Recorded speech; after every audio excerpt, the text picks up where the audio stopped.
If you don't know this,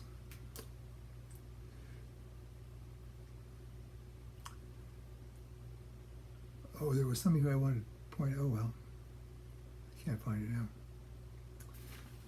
Stubbies. Okay. Oh, I know what it was. Unum. When I said, you'll encounter that sometimes in these poems.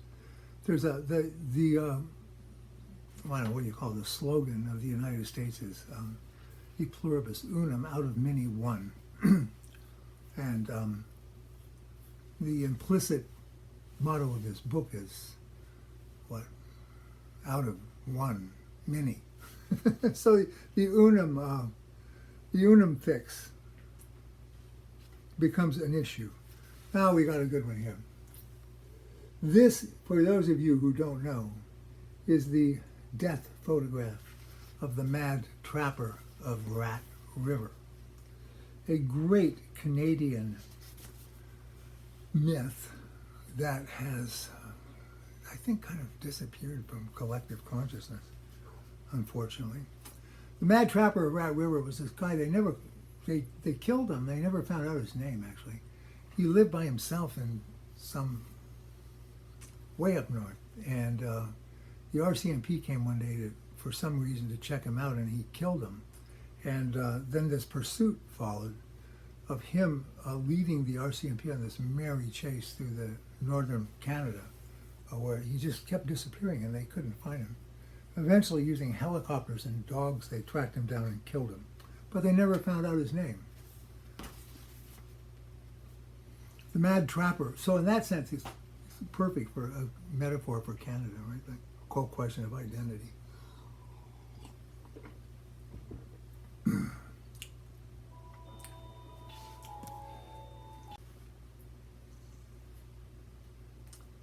The mad trapper of Rat River. Most people engaged in either extraordinary chase associated with normal forms of etiquette or some other enforcement of regular outcomes will find the whole thing impaled on assumptions of closure's infinite grace. The names have been eliminated to perform evasions of severe paralysis arising from expectations of a statutory denouement, where Rosemary rides to the rescue claiming divine inspiration. Failure to declare appropriate test results in issues of further objections. But when distances return time to previously infested untenable nicks, regulatory horsemen enter ready to shock the recognition of alien IDs into writhing unknown figures on the floor of cagey interruptions.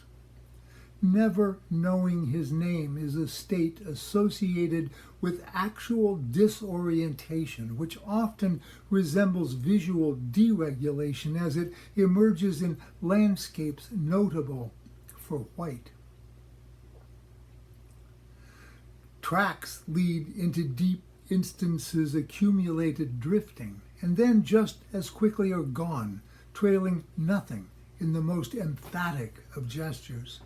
Madness then indicates a certain willingness to walk into it. It's not that walking into it is not the same walking into it as this morning, but knowing that returns to another time. Last seen in Dufferin Grove Park is another instance of horsemen in doubt about the possibility of always getting things to be what has been known to be required pursuant to knowledge that all avenues of egress commandeer Great White North, and Jimmy Stewart from other poems subdividing the arrival lounge into trackable versions of otherwise disparate evasions of fading renewal.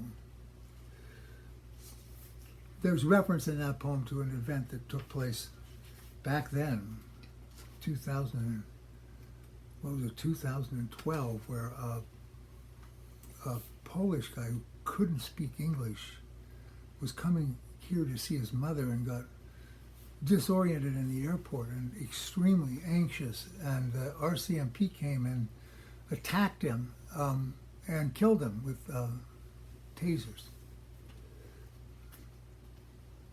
because he wouldn't tell him who he was because he didn't speak English. Yeah.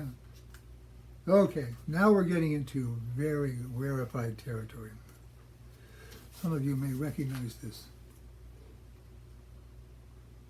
This is a shot from a movie called Rosemary, which takes place supposedly in Canada. Well, there's a Mountie and an Indian. It's a dead giveaway. This is called, Hell's Gate is a part of the Fraser River where it gets quite narrow and rough. Rosemary goes to Hell's Gate. Past the end of the world is just as real as Pork Lo Main, and once you get there, edges really do matter, especially if the canoe constitutes some local form of passage unregulated by bodies determined to test waters before entering arrangements foreseen in ideologies of unrepentant prophecies. She might have emerged into glories of forlorn wilderness extensions as they interrupted logistical endpoints' tendency to overstate the glamour of certain riparian landscape fixes. Then the end might traverse eddies of unexpected outcomes, giving way to real invitations to kick up your heels and dance. How the world ends is misty and often concealed behind ranges and recessions and fades, a world of real words looking a lot like some kind of edge.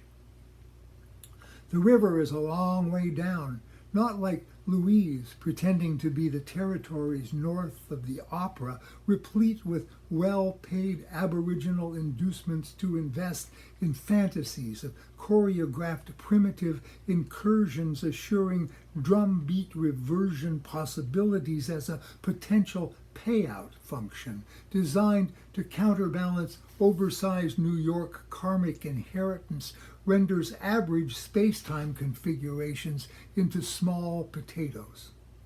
No canoes allowed down there by rule of turbulent foreclosure shattered stone's brutal resistance to arias of plaintive reluctance and imminent annihilation, on your own time indicating rough passages and nowhere else yielding nary an L to formulations ignorant of unsurveyed prospects. You just never know riparian outcomes in geographies of unassociated sumptuous norths. Prodigalities of mist shimmer in a giving up to be welcomed by fading mountains wary towards. Voices of love mix it up even as the law demands foreclosure of warranted familial arrest. 9. Sunrise on the Saguenay, famous painting.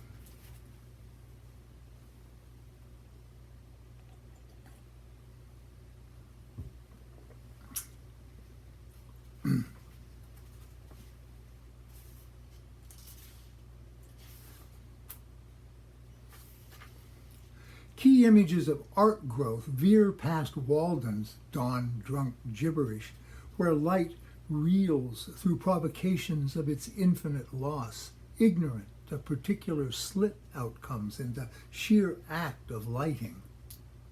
Majesty is something else, a kind of Dominion Day of deliverance with news of an earth disguised as several decades of tourism on the lower St. Lawrence. It may be small, and then questions spread out new orders of majesty, slipping its focus into upside-down dilemmas and discriminations of beauty. Keeping it in the parlor is not even a question of likely rethought tonalities and scales, leaving the world to stumble home in the dark.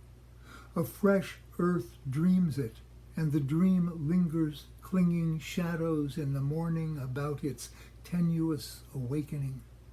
If only broken remnants could see it now and reconfigure optional vessels in the subdued glory occasionally leaking between edifices erected to maintain burning Jesuits as pediments of sacrificial starts.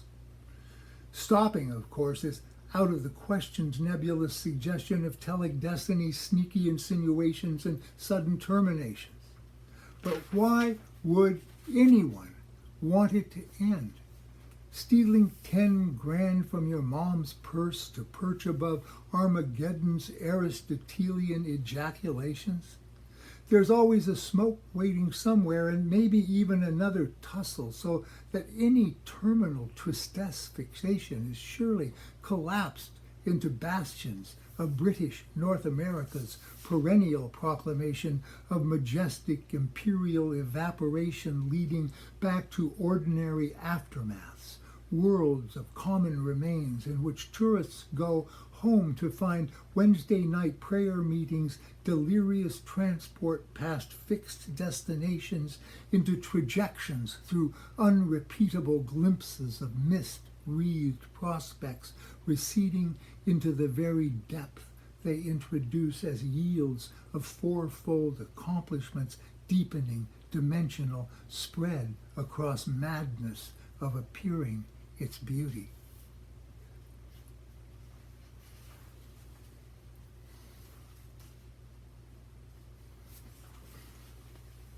For those of you who are unfamiliar with Canadian history, this is Brebeuf being burnt at the stake by a bunch of really pissed off indigenous people. It's called Flaming Jesuits. It has an epigraph from Giordano Bruno. I came into this world to light a fire. No irony there. Okay. Flaming Jesuits. The Indians, they say, would taunt the priests who had fired the kindling with suggestions of more exquisite forms of pain. Jesuits were such good teachers. When Bruno tickled the keys of celestial instrumentalities out where major and minor drifted in nebulous suggestions of endless modulation, circular authorities wielded unfortunate tendencies toward compulsory participation in regulated contractions. Stars wobble and realign, signaling undecidable dark eyes' tangential interest as a suggested surge of resonating recollections towards hot contact in tight spaces. Tying it all together in burning bundles of non-signifying faggots, while unable to smooth transitions between worlds of pain and flights of mind. The terrific flare follows the sentence into ambiguous affairs of heart-enlightening, untold narrative flickers, almost as if elemental origin's unintentional hold on brilliance introduces extreme and exquisite cunning into glades of filtered light burning. Maybe it's just that cruel keeps on giving. There's certainly enough to go around, but who's to say hunks of burning love are any less inflamed with the same old intricacies of balanced recession playing out conclusive terminal landing, leaving uncertain shadowy domains to hang in tumultuous minutiae. Levelers and diggers dangle from the wrong end of a rope, looking bemused at the hue and cry, but the church, fastidiously rejecting spilled blood, leaves heretics to the fire, as if it all comes down to how many worlds you want to count with your eyes closed in spite of auto-da-fe's spreading pall over vistas of unrestrained generosity and native intelligence.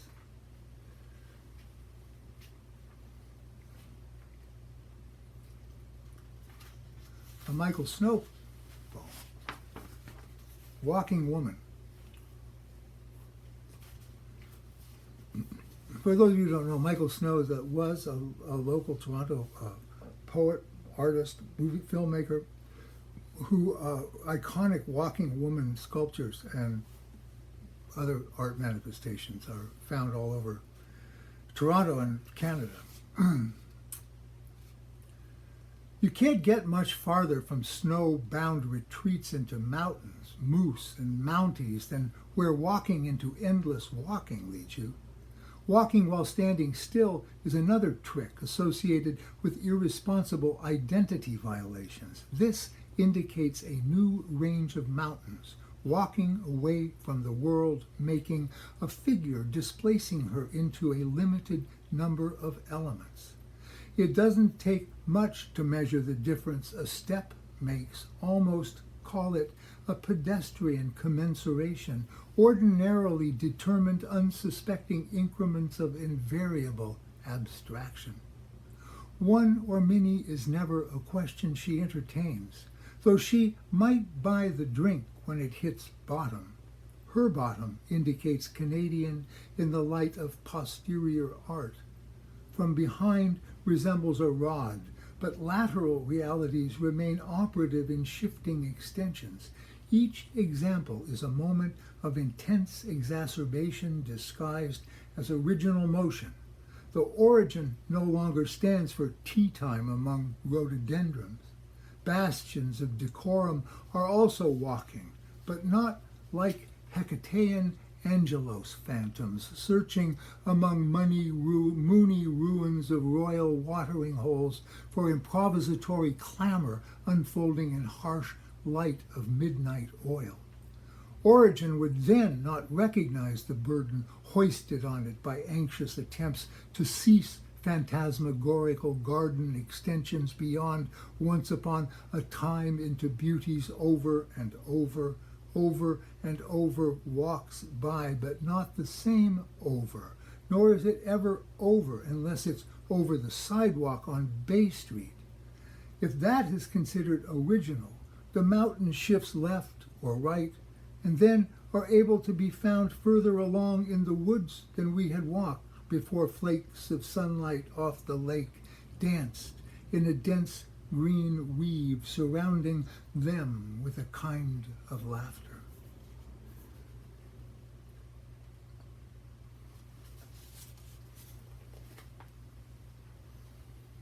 That, my friends, is a photograph of the Wawa goose, the sight of horror for many a hitchhiker traveling across Canada.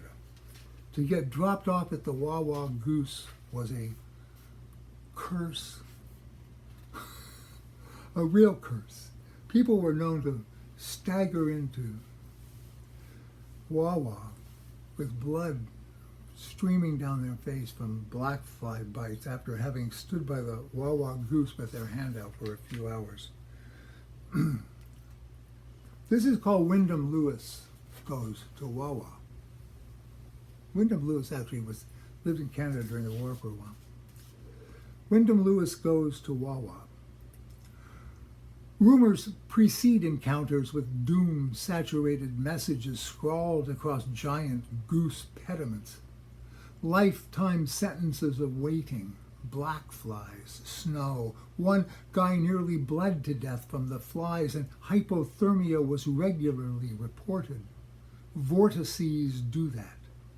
Distances extend the former into revelations of kingfisher tumult, slime-laden meetings, dumbfounded crossings refusing translation into former vocabulary's insistent nag.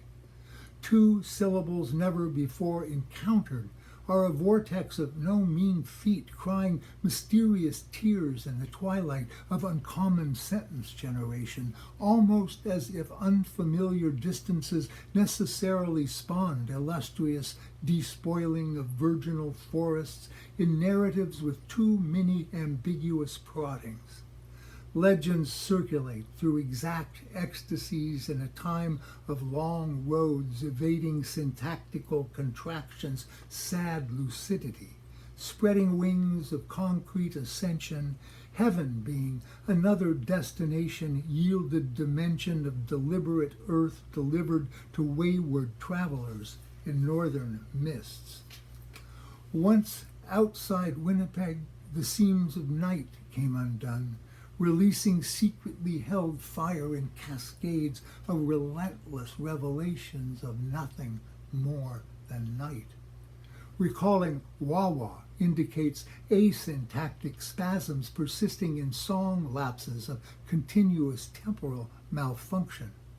The composition would never be the same, stuttering eruptions of mnemonic static gumming the works, another pesky vortex disrupting recollected tranquility in instances of long neglected insistence on meaningless feeling.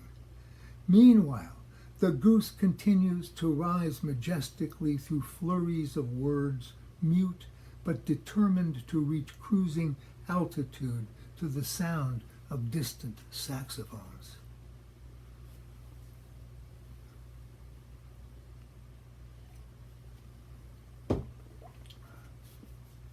"13. Sweet caps.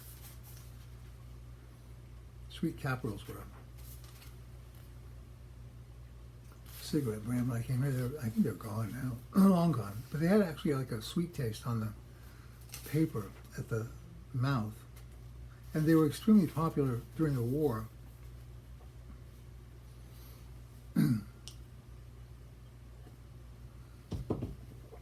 Sweet caps. Differences of such exotic confectionery origins crack the sky into pieces intended in eldritch dreams' unprecedented encounter with mute forms. Who knew such strange habits could be had at a corner not far from common landings? Whole nations shimmer in new light, flicked with wheels of steely resolve, yielding satisfactions of immaculate repetition, drifting wraithwise in veiled air. A history of war is in it, and the remains ashy flutter and fall of palm-lined boulevards, or real flight jackets, as if real constituted an index of some evasive destiny, just missed the 8:10 for Montreal and wound up sleeping on a bench till light shattered dreams of easy passage woke it to late night company in an arena of uncommon properties.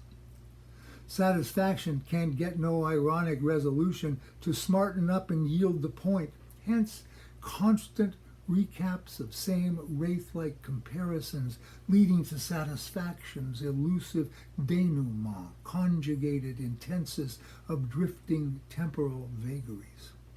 The hit is a sign beyond the painted wall, lingers into other dimensions, render lost as a constant companion, whispering ashen echoes of simpler to registers of vacated sense, even though gratification rises on wisps of its exhalation known to aggravate eyes and provoke endless issues of indigo mood connections gathering in small rooms full of music.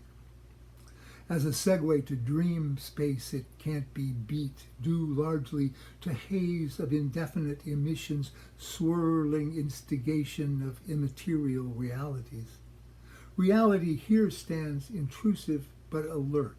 It means the time has come, this time, and out of the vague irresolution after and before dance into a crowd of delirious circumstances, hell-bent on leaving the joint, begging for more.